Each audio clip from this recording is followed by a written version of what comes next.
Mga ka-hardin, Mr. Hardner Gross. So, ngayong gabi dito na po tayo sa Barangay Manamok para po masabi natin, masaksiyan natin ang foam party dito po sa Barangay Manamok, dito sa kanilang Barangay Plaza, mga ka-hardin. So isa din po tayo sa nagipagyugjugan at talaga pong in-enjoy po natin ang napakagandang tugtog na binibigay po sa atin ng sound system. So yan po, makikita po natin talagang napakaganda po at talagang lahat po ng tao ay nagkipag-indakan at yung iba talaga feel na feel po nila ang pagbagsak ng mga sabi natin ng mga foam sa kanilang mga katawan, mga ka-hardin. So po, ako din po ay talagang in-enjoy ko yung sabi nating foam party dahil ako din po ay sumasayaw sa mga oras po na ito, mga ka-hardin.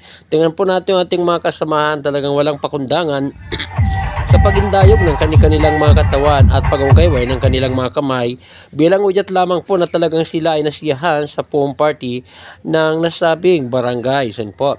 Siyempre ito lang naman po sabi natin ay hatid ng sound system na kung saan siya yung namamahala para sa nasabing gabi ng sabi natin kasiyahan. So yan po talagang napaganda sa pakiramdam sa tuwing tatamaan po tayo nitong mga foam na o mga sabi natin bula na mula po doon sa sound system, mga ka-hardin.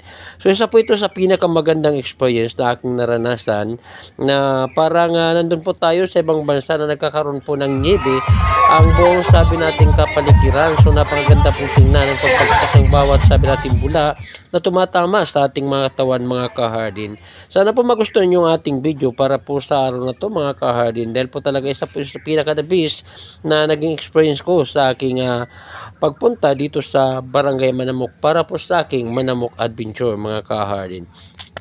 Yun na nga po, mga ka-hardin, makikita nyo po talaga na tayo po ay nakangiti hanggat sumasayaw. Patunay lamang po talagang sabi natin tuwang-tuwa tayo sa ating nasasaksihan. Lahat po ng tao po talaga ay hindi sabi